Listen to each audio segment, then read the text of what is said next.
Okay, well now we can talk about whatever you want to talk about, ask whatever you want to ask, bring up whatever you want to bring up, and we'll do that for a few minutes. Yes, sir. So one thing bugs me, and it's the polarization that we have now, and this whole MAGA thing is not a small movement. I mean, it may not, but I mean, half the people want to vote for Trump. And I have a former girlfriend who I hung out with a year ago in Florida, and she's uber Trumper now. And we've been corresponding, and we've been finding common ground. But you have to look underneath the slogans, the demonized, socialism or this or that, or all. You have to look underneath that.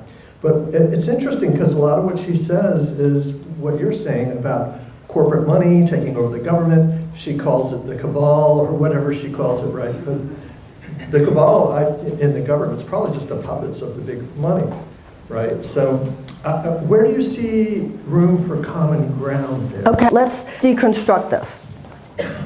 First of all, nobody owes it to you to agree with you. This country doesn't belong to just one of us or some of us. This country belongs to everyone.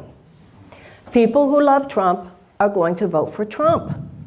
They're going to vote for him. You could indict him 91 more times. They're going to vote for Trump. You could put him in prison. They're going to vote for Trump. Enough about Trump. The problem, however, electorally, for those of us who do not wish to see Trump win again, the real problem is not Trump. The real problem is people staying home. That's what we should be concerned about. What are we offering as an alternative? If the only alternative to Trump is finish the job, then to people for whom viscerally nothing has gotten any better in their lives, you expect them to show up for that? It's not going to work this time just to say be afraid, be very, very afraid.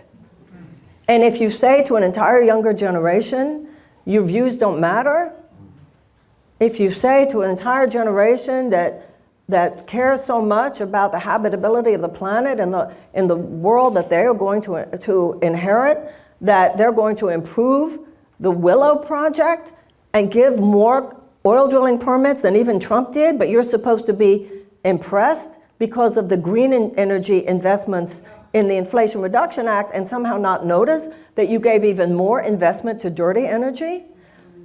Franklin Roosevelt said that we would not have to worry about a fascist takeover in this country as long as democracy delivered on its promises.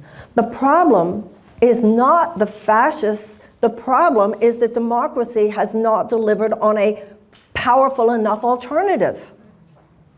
So when people say to me, for instance, what are you running for? Don't you understand the fascists are at the door? I'm running because there is a fascist at the door. And we better offer the American people something as wildly exciting, as wildly and fundamentally transformative as he is wildly dangerous and authoritarian. Now, as far as being your former girlfriend, I have two women in my life that I'm very close to. And they are both Trump supporters. And I consider it a blessing in my life. It's kept me humble, It's made me do the deep digging that you're talking about. And I'll tell you something. Both of them, interestingly enough, in terms of my running for president, among the people who have been the kindest to me, just on a personal girl level, have been both of them. They think I'm nuts, but it doesn't matter. Do you know what I'm saying? So I agree with what you're saying. A lot of it is language.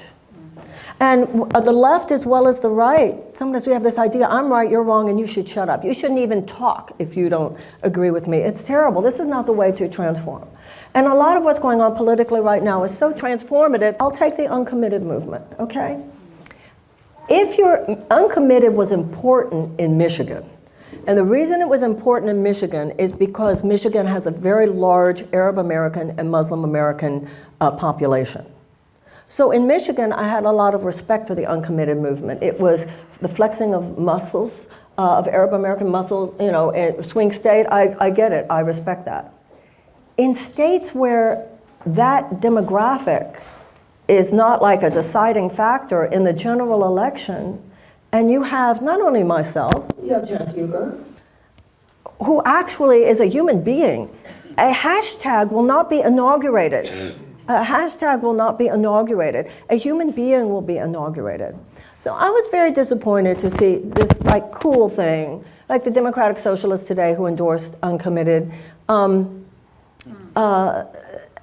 don't get that. I get it in Michigan, and I support it. I respect it a lot, actually, in Michigan.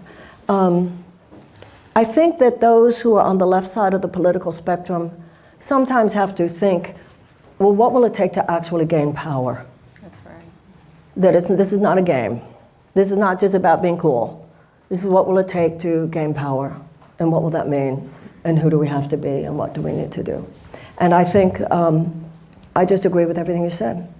And I also agree that with what I think was the bottom line of what you said, which is that we're not as divided as you might think if you only look at the tip of the iceberg.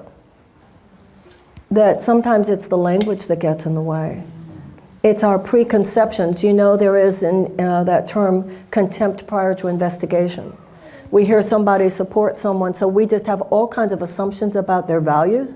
We hate it when they do to us, but we hate it when they do that to us, but look how often we do that to them. So, you know, there's a real spiritual principle there. Purify your heart, find neutral, find that sweet spot before you even open your mouth. And people can feel, like the line from Martin Luther King, people can feel your underlying contempt. People can subconsciously feel it when you're carrying around this smug, arrogant thing. And if you really want to help change the world and help gain political power for some of the things that we most care about, you'll get off that. You know, Martin Luther King used to say we should pass up no opportunity for moral persuasion. That's why you should keep running, because your campaigns are so educational. And a lot of people are, and thank you, and I'm running right now. Now, do you have a question for me?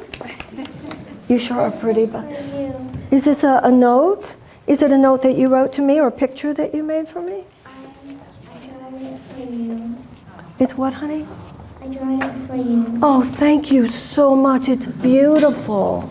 It's beautiful. Do you want to, here, why don't you come with me, because I want you to show the drawing. I just think if you stand in front of the room and you take the drawing and just hold it up and show it to everybody, and they'll see how beautiful it is.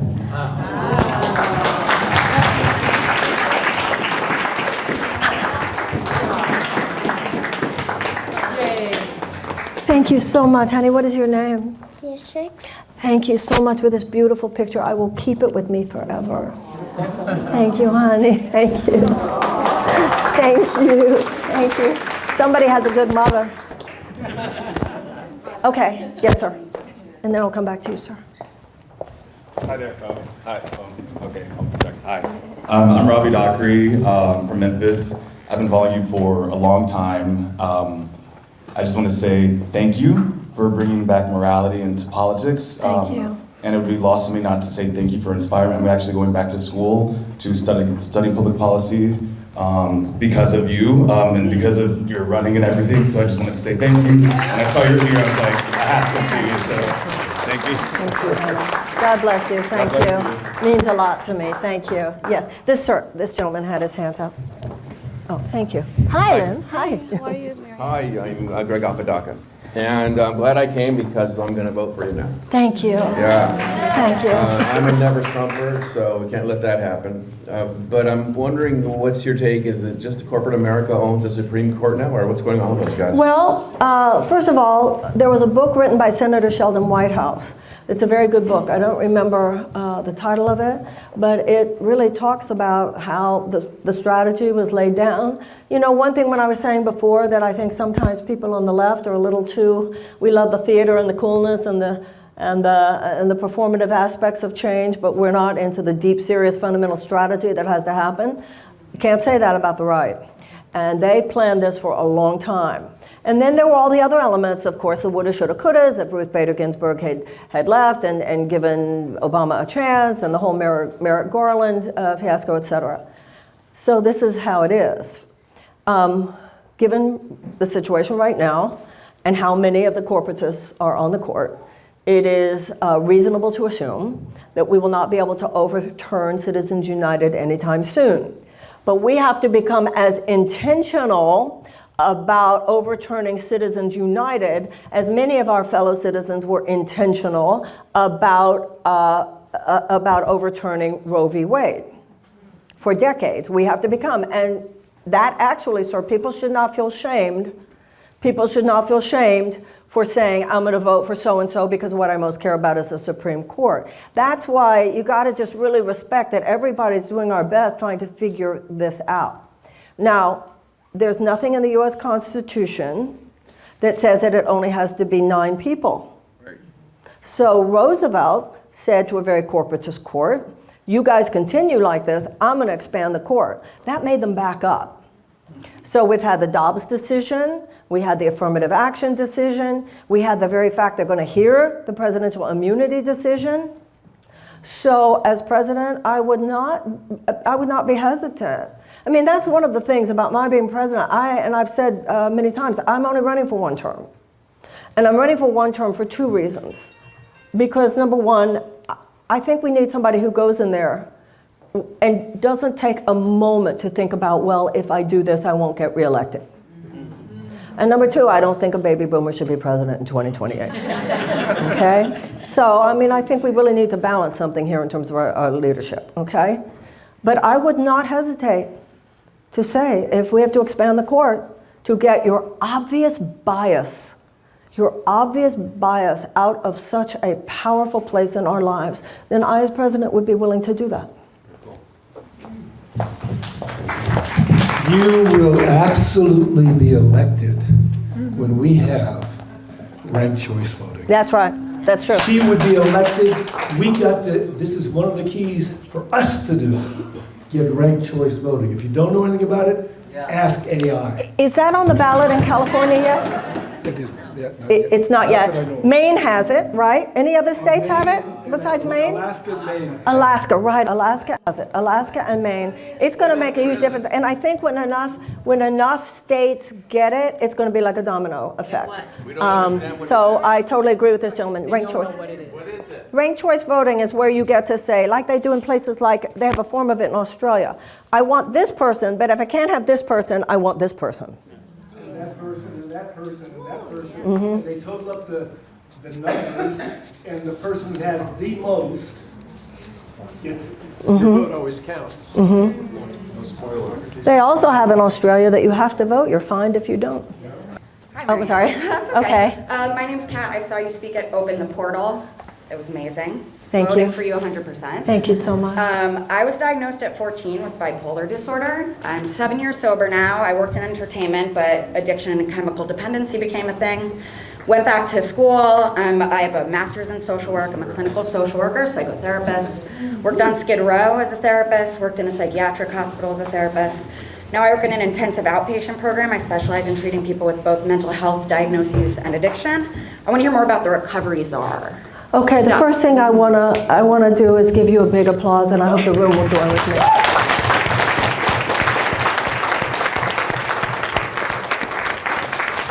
So, for any of you who are saying, I can't make my dreams come true because, I hope you'll remember this woman. That was very impressive, what you just said. As you heard me say, I think we need to end America's war on drugs. I heard Gabor Mate say, it's not a war on drugs, it's a war on drug addicts. Yeah.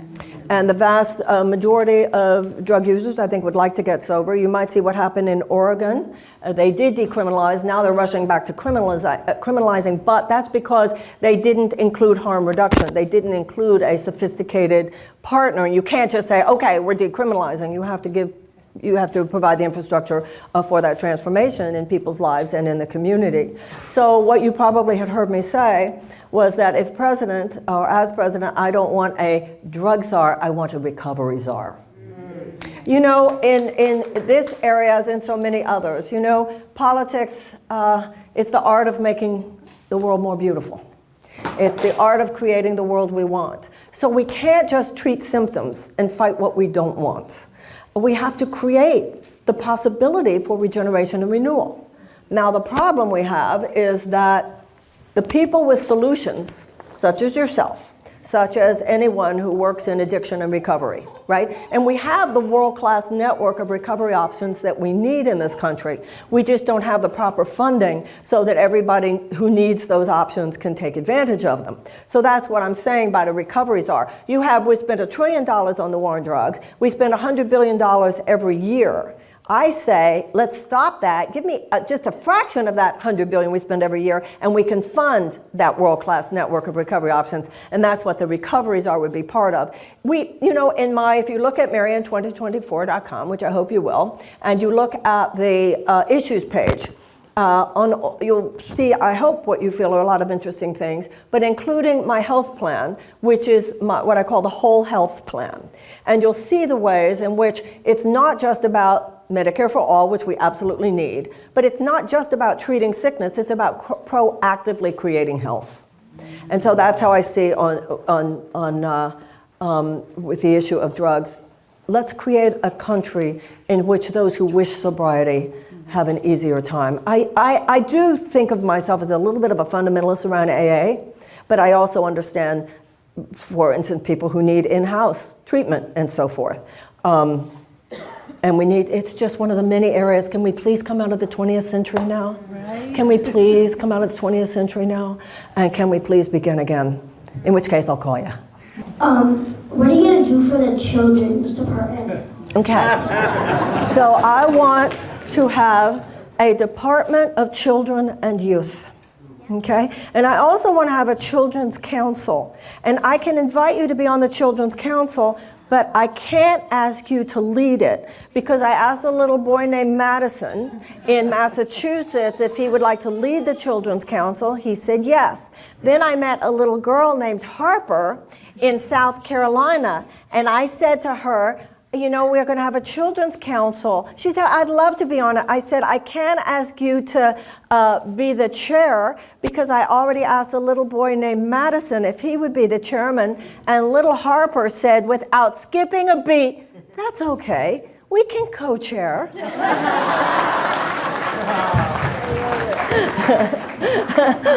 Okay, so it's going to be very important. But for your parents and everybody else and all the grown-ups, we need to have a Department of Children and Youth. So how old are you? 7.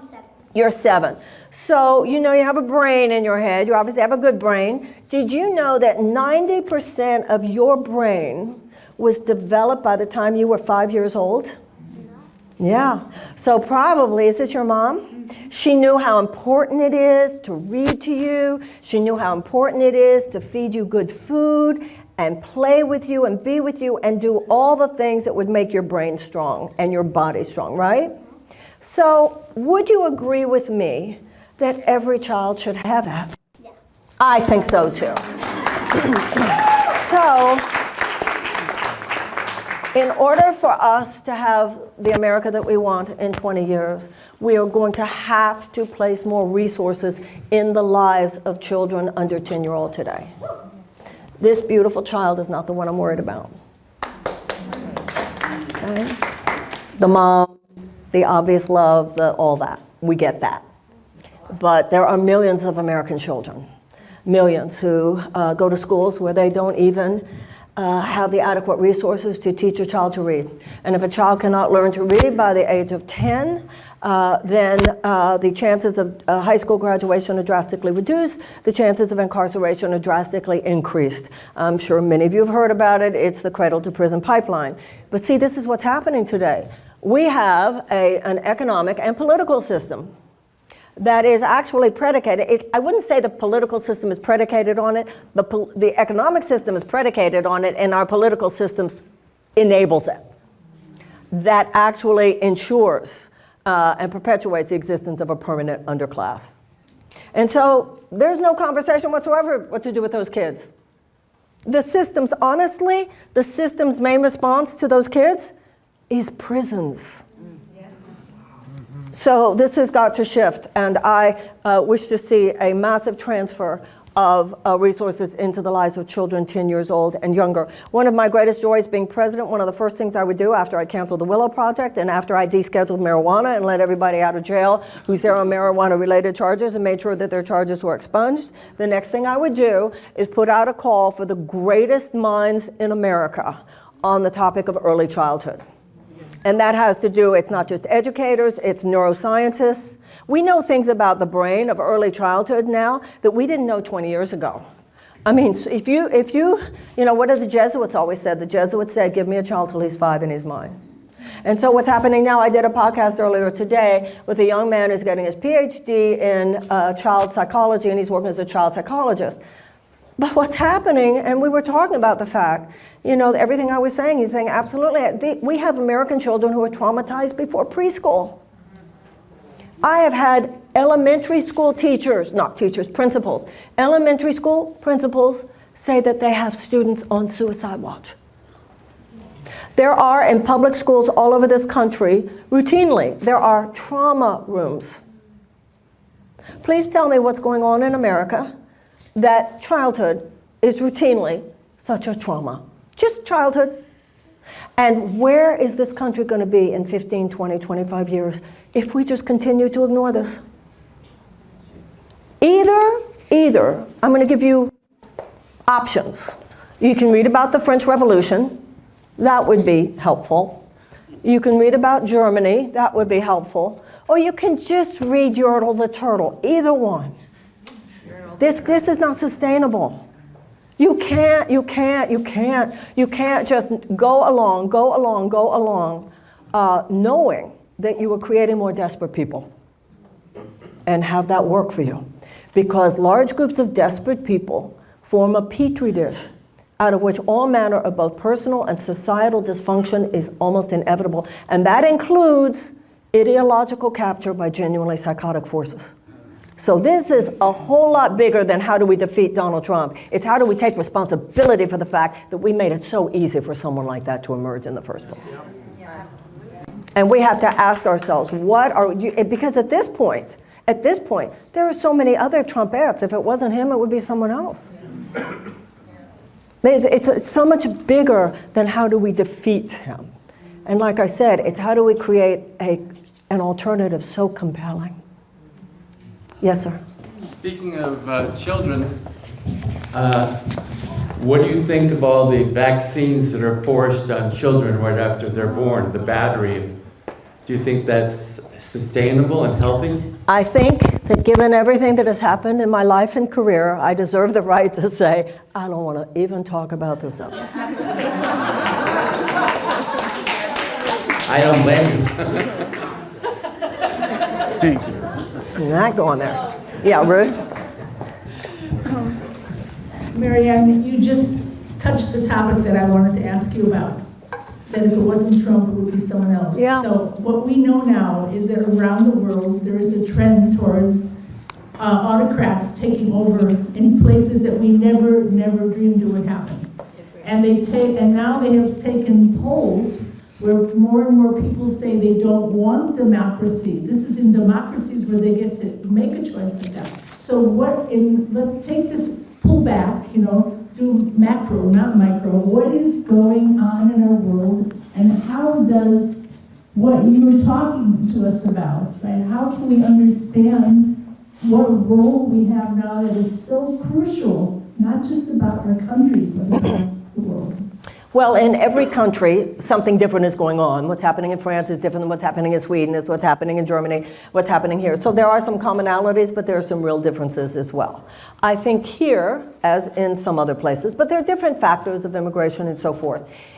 I go back to what Franklin Roosevelt said. We would not have to worry about a fascist takeover in this country as long as democracy delivered on its promises. Every other advanced democracy has universal health care. Every other advanced democracy has tuition-free college and tech school. When you have the majority of Americans living with chronic economic stress, I mean, how can this not cause levels of societal breakdown? And you're right, some people, listen, it's like the Democrats and the Republicans. I'm a lifelong Democrat. And I remember, I'm old enough to remember when we were young, no matter what, yeah, but of course you vote for the Democrat, there's no question about that. There are too many young people who in their experience haven't seen either party do anything for them. This is so dangerous. This is not about better messaging, it's about better policy. So when you say, what do? What we do is very quickly, such as my economic Bill of Rights, based on what Roosevelt said. It's not going to happen. That's why all of my policies are comprehensive. The intersectionality, as people say. You can't just fix one area. You can't fix education, but not fix the poverty of the neighborhood of the child who is going into that school. You have to have a comprehensive overhaul. You have to harness the energy of people who realize in this country we need fundamental reform. That is what Eleanor Roosevelt said to Franklin. She said we need more than the amelioration of stress. This is how I see the corporatist Democrats, such as the president. They do want to help people survive an unjust system, whether they think of it as unjust or not. They do want to help people survive. But they will not go past a point where to do so would be undercutting the bottom line, profit maximization goals of their donors. We need more than to ameliorate stress. We need fundamental economic reform. We need tuition-free college and tech school, and we need improved Medicare for all, and we need the elimination of the college loan debt, and we need subsidized child care, and we need guaranteed sick pay, and we need a guaranteed living wage. That's not asking for too much. In a way, those are considered moderate positions in every other advanced democracy. The American people have been trained to expect too little. We've been played. And so we have to get about the work really quickly of making democracy more attractive to people. That's the answer to your question. Because it is historically obvious that anytime people are desperate, the strongman type political figure becomes more attractive. Because people feel powerless, and he or she looks powerful to them. So there's more at stake than just our country. Pardon? There's more at stake than just our country. Oh my God, are you kidding? Here, Oh yeah, no, also, Ruth, you're right. The bad guys are on the rise right now. There's no doubt about it. And even in countries where you kind of wouldn't expect it, and some countries where elections are coming up. No, this is very serious, and just the way that you said. I mean, look at the Prime Minister of Italy. Did you see the picture of Biden kissing her head? Yeah, this is serious. Everything you said is serious. So we absolutely must get busy because everything you said. And I want to tell you a story related to that. I have a friend. She is a very successful documentary maker. She was born in Lebanon and raised in Norway. And she does documentaries about like the most serious issues in the world, correct? And she was telling me about a meeting she was at once, and she has conversations and relationships with the most powerful leaders in the world. And she said that she was talking to, at some conference or something, and she was talking to a bunch of leaders, and many of them were people who, as many nations are, quite disgusted with the United States today. It's not that they're not allies, but they're quite disgusted. So she was asking a lot. She said, I was asking all of them, she said, what keeps you up at night? What world issue? She thought, is it going to be the environment? Is it going to be global economic crisis? She said, the question she wanted to ask all these world leaders was, what scares you the most? What makes you so scared that you can't sleep at night? And she said she was very surprised by the answer she got so often. And you know what it was? What will we do if America goes down? That's how much responsibility lies in our hands, guys. This gentleman there has had his hand up for a long time, and then I'll get back. Am I abusing your time? Okay. Yes. Hi, I come from a very pragmatic and religious background. So 3 years ago, I was diagnosed schizophrenic, later termed schizoaffective disorder. So I've been, since then, more spiritually, like Spirit Blue seems to be like the color campaign, and this meeting today seems to be linked to 33. This is building 3376. Your time you started was 3030. Anyways, but I also wanted to mention that I was a former Trump endorser. In 2016, I was a minor at that point, and in 2020, I did vote Trump. You are the person that I'm looking to vote most likely in the election. So I just want to say there is Thank you. very much so a reconciliation protocol there. It's not like you don't have to consider someone who they voted for in the past, what they'll vote for now. Thank you. Thank you very, very much. I'm honored. Thank you. Hi. Hi. First of all, it's an honor to Thank you. meet you in real It's an life. honor to have you here. Thank you. I've read your books. I've followed you for a long time. Thank You're you. amazing. Thank I'm you. so grateful that you're here to show little girls like this, like she might, be the next. She's going to be at the Children's Council. Yeah, but you're also planting the seed that maybe one day she's going to be the next woman standing up there, because That's what she wants. what my question Well- is with all of the things that are needing to change, there are so many levels, from debt to poverty to homelessness to mental health to the cradle to prison. I mean, everywhere, right? It's everywhere for the United States right now. How long do you think that would actually take to get back on track? What an American question. But also, I want to go back. I don't want to let this moment pass by. I will get to everything that you asked, but something that you triggered in me. Because part of the answer here is that all of us have to look at everything that happens as an opportunity for transformation. I want to point out something. Not just me, but everybody in this room had an instinctive understanding that when we invited a little girl who had done a picture to come up here and a whole room of grown-ups cared, that's going to stay in her consciousness. That was the whole room that participated in that. When a little boy asks a question and a whole room of adults that someone models, the adults really listening and caring. Everything we do, we have an opportunity to create a shift that could affect particularly in the lives of children, right? So as we've already said, there is none of this me making the change. That's not the model of transformational leadership in the 21st century. There's no top down, I'm gonna make it happen. There's holding the space for the brilliance in each other. Knowing everybody has to rise up. In order for the kind of fundamental transformation that we're talking about to occur, all of us need to begin to see transformational and political activism as simply an aspect of a well-lived, meaningful life. There's no handing it over to someone else, well, I voted for the right person, so it'll be okay now. That's simply not true, okay? So that's number one. And number two, and I don't know if you're going to like this, 20 years. It's going to be a generational thing. It's going to take a generation. But, well, let me tell you what I feel I could do as president. Not turn the ship around, but get us around the curve. Then hand it over to a younger generation to take it from there. I think one president could do a lot to just getting us around the curve, because so expanding the conversation to where it needs to be. Werner Erhard said you can live your life one of two ways. You can live your life according to circumstances, or you can live your life according to a vision. And I believe that part of what I could bring to the job is laying out the vision that coalesces the intentionality of a nation. Because there's nothing we can't do, but everything's too discombobulated. And that is because our politics speaks to the lowest. Vote for me for what I can do for you, as opposed to let us together do something for all of us and for the world. It's a very different thing, and it will be a very different kind of presidency. Does that make sense?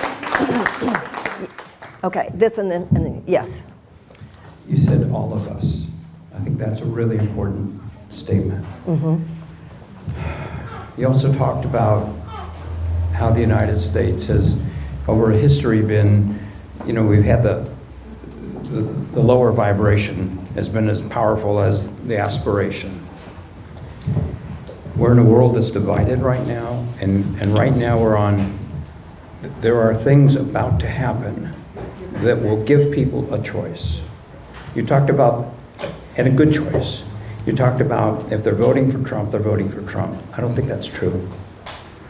I believe that good part of us that most of it, that exists in everyone, but, you know, that's evident in 80, 90% of our population, wants something, wants the same things you've talked about so beautifully. I followed you for 30 years. I voted you in 14. I voted for you last time. I'm voting for you again. We just keep doing it. And I don't know that you're going to be president, but I believe you could play an important part in this administration. Yep. I believe you can. Well, I can tell you this, they would not want that, and the only way anything even near that could happen would be if I showed up enough in the numbers in these primaries. I mean, even notice this, I did a compilation of Ceasefire Now yesterday. Guess who came out for Ceasefire Now today? Ms. Kamala Harris, Ms. VP. So when you look at the uncommitted campaign, you look at people like myself, pressure matters. Yeah. Well, I believe you could actually be part of the administration as Department of Peace or you name it. But the question I have is, how, like the Building Civic Bridges Act is specifically designed to help with divisiveness. Disagree Better, a new program being put out by the National Governors Association. You've got big organizations who are saying enough is enough, we need to talk. How can you be part of that? How can you lead that? Well, I think that I'm trying my best. Remember, I'm on Fox News. MSNBC has blacklisted me. CNN has blacklisted me, but I'm on Fox quite often. I was on Fox the other day. I was on News Nation yesterday. Newsmax, those are the ones that will have me. And I remember, not Brett Baer, what is the name of the other one? Anyway, no, Democracy Now! She wouldn't have me on till the day of the New Hampshire primary. Wow. So, but one of the Fox people said to me just the other day on television, he said, come over here. You might have noticed they don't want you, we'll have you. I said, no, thank you, sir. But I do feel I've had the opportunity to say some pretty progressive things on their networks because I say the same thing I say no matter what, but they'll let me on there. Now I understand they also they don't mind messing with Biden, right? So they'll have me on. So I feel that I have had the opportunity to share some progressive sentiments in some pretty conservative places. Yeah, okay, so we have, and Star, I'm going to go to people who haven't had a chance to speak, okay? Okay, yes, sir. Thank you, Len. I appreciate that you are interested in creating a Department of Peace. Yes. Let's flesh that out. How does it look? Is it okay. a cabinet department or is it one of the main military forces? Okay, very, very good question. So this is the deal about a cabinet level Department of Peace. So, as I said earlier, right now we have a military academy, we would have a peace academy. And at the peace academy, just like at the military academy, they train people in the military arts, the skill set of military personnel. At the peace academy, we will train people in peace building. And peace building skills are a real thing. There are 4 factors, statistically, which when present, indicate there will be a higher level of peace in a system and a lower level of violence. Number 1, expanded economic opportunities for women.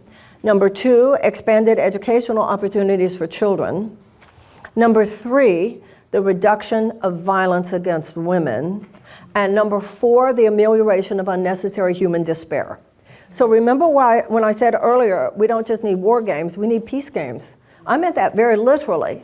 Where do we need? Now, also, a lot of people said, well, don't we have the State Department? The State Department is only international, and also you shouldn't kid yourself because a lot of their work is brokering arms deals, right? So that's only international. The peace department that we're talking about will be at work as much in a corner of an American city as in another corner of the world. It's like preventative medicine, you know? As John F. Kennedy said, if we don't get rid of war, war will get rid of us. And even it was Donald Rumsfeld who said we need to learn to wage peace.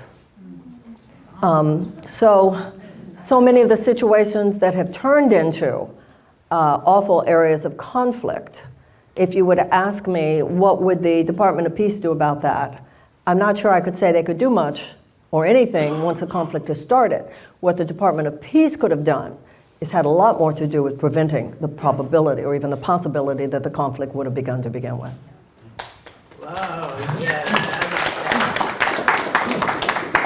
Yes, ma'am. Yeah. So when you talk about what do we need to have a breakthrough in our whole paradigm of thinking. Right. To look at, if we want to change the world, we got to change the way we see it. Right. Right? So I see you, and as we've been developing a conversation, over the last decade, we've interfaced with this intolerance. Right. Which creates cancel culture. Right. So I want to invite you to have the larger conversation ongoing for council culture. Oh, council, that we are the council of elders, the council of citizens. Yeah. And I want to take up on something you said about when you said you said in a fundamental shift of paradigm, we need an entire pattern disruption. But I want to remind you, Americans are born to do great things. We were born out of the notion that we don't have to do it the way we used to do it. That's the American thing, and instinctively we're hardwired for that. Americans are happier when we are called to do great things. I think the fact that we're not being called to do a great thing is what's made us a little bit like wilted flowers. And if you only talk to us about how I can make things easier for you a little bit this year, that doesn't inspire us. Right? So, I mean, obviously, what could be more of a fundamental change than to end slavery? What could be a more fundamental change than to give women, half the people, a right to vote? What could be a more fundamental change than the desegregation of the American South? We shouldn't be so afraid of fundamental change. You know, everybody's been saying for years, small random acts of kindness. We need huge, fundamental, strategized acts of true change. Orchestration. Mm-hmm. But even that cannot be and doesn't have to be centrally organized. Mahatma Gandhi, when asked, as I was saying to the gentleman before about who to vote for, Mahatma Gandhi said, the leader of the Indian independence movement is the small, still voice within. Each of us, if we live our lives according to the question, how can I best serve? What can I best bring to the table? You'll know.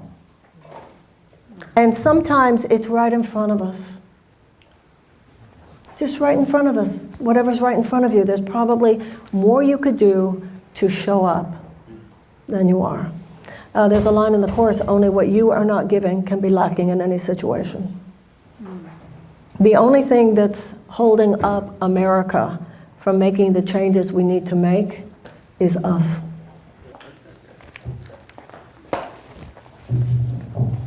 Hi, Marianne. Hello. I've been following you since I was 15. I'm now almost 21. Wow. At UCLA. And I wanted to ask, earlier you mentioned we could live our life through our vision or circumstances. But, you know, just the other day we were volunteering and people said, you know, okay, I'm receiving this service, but my housing situation is still failing. Healthcare is still too expensive for me, right? My children, I can't send them to university at this moment. So while I understand that we could live our life through hopeful and optimistic vision, that doesn't really pay the bills. No. And so how do you sustain that hopefulness amidst an economic crisis? When I was mentioning before how many of the social justice movements are grounded in religious and spiritual circles, it's because spirituality is the willingness to see that which is as yet unseen, to stand on the possibility even before the possibility comes to be. And standing on that possibility is the work we do to narrow the gap between the world as it is and the world that it could be. There's an old rabbinical saying in the Jewish religion, you are not expected to complete the task, but neither are you permitted to abandon it. So the issue is, and with what you just said, I read an article that 1/5 of all the community college students in California live in their car. Wow. Now, it shouldn't take too many statistics like that to change something inside you. It's like that Amazing Grace moment where I can't live anymore in denial about this. I can't feel good about myself and distract myself from, quite simply, the amount of human suffering that is going on. And so what you do is you get to work, because hope How do you say, you said, how do you stay hopeful? Hopeful is born of participation in hopeful solutions. So somebody over here was mentioning a person who'd been on the street and somebody helped them and then their life was radically changed. We all know the story of the little kid with the starfish, and somebody says there's so many, he threw it back into the sea, and they said, well, you can't possibly throw all these back into the sea, and he said, well, it matters to the one I did throw back. So get to work. And you realize that there was value in your knowing. There was value in your knowing. I mean, we've all had those things which, I remember a situation in my life. And I woke up and I was with someone, and we'd been together for a while, and it was the middle of the night, and I'm crossing the room. I'm just going like this. He gets me and says, what's wrong? What's wrong? And I turned to him and I said, your taxes are too low. I got it. Your taxes are too low. He said, Marianne, we'll talk about it in the morning, whatever. There are those moments when we get it. We get it. No, this isn't right. And one of the things I feel in my life that my career has been an interesting exposure. I feel that my mother once said to me, you are socioeconomically well-traveled. My career has been such that I feel I have spent quality and quantity time with some of the least advantaged members of our society, and I've spent quality and quantity time with some of the most advantaged members of our society. And these are the two things I know. It's not nice people versus not nice people. No socioeconomic group has a monopoly on morality or nobility. Not every rich person is a greedy bastard. Not every poor person is wholly impure. It's not about bad people versus good people, but it is about unjust systems. There are very unjust systems in this country. There are people for whom policy after policy after policy makes it easier for them to accumulate more wealth, while there are policies after policies after policies that make it more difficult for the majority of Americans to even make it at all. A friend of ours, a mutual friend of ours from years ago, Howard, once said to me, my taxes are so low, it's obscene. So it's not about nice people versus not nice people, but it is about knowing we have to change some things here. What is happening now is unfair. And this I do think. We have reached a point in our society where when it comes to color, where it comes to ethnicity, where it comes to sexuality, where it comes to a lot of things, no matter who you are, and this could not have been said to true even when I was growing up. I do think we have gotten to a point where no matter who you are, if you were brilliant enough, if you were talented enough, if you're great enough at sports, at music, at acting, and intellectually, whatever, then no matter who you are, you can probably make it in America. My point is that you shouldn't have to be any of those things to be able to feed your children and lead a dignified life. You shouldn't have to be. And that's not going to change unless we change it. Thank you so much. I'm also a UCLA student. I just want to say thank you for inspiring me. I was just nominated to get a grant to start a public service project in the city that I'm from. I was also selected one of 10 California students to be a Truman finalist. They're flying me to San Francisco to do an interview. I want to say thank you so much. I feel like you played a role in that for me and my hard work and wanting to change. That makes me so happy. Do great things, honey. Thank you so much. Yeah. I think I agree with you when you say big money in politics is the cancer underlying all cancers. This is something I want to change in my community too. What's the best way towards a publicly financed election system? Because even before Citizens United, we had 1% of the country donating to campaigns, and that causes a lot of issues. So what's the best for it? Is it democracy vouchers, democracy dollars? All of those not lesser, but all of those fixes are good. However, Ultimately, and this will be for your generation to achieve, I don't know if a lot of us will even be around for this, but this is what has to happen. We need a constitutional amendment establishing public funding for federal campaigns. That's what we ultimately need. And that's what we need. And that's what they do on the right. They see the big goal, and they know it's going to take years, and they go for it.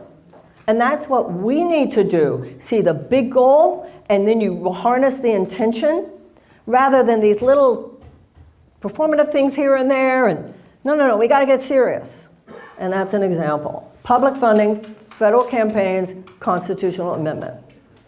We're going to make that happen. Good. He's going to lead the charge. Okay. Yes, ma'am.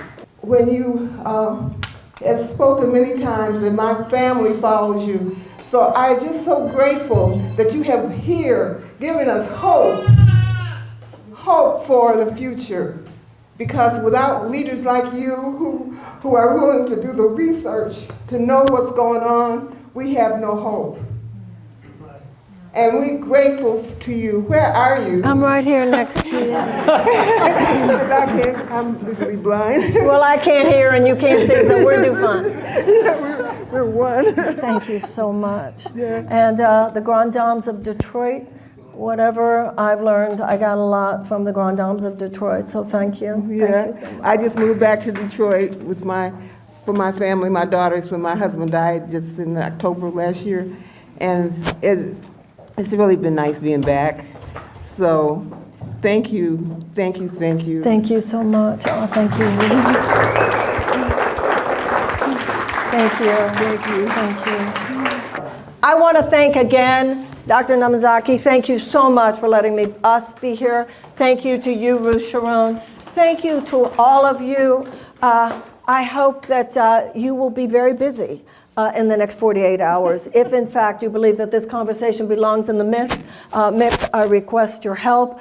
Get on social media, get on mine, get on whatever you do, what you know in your heart to do.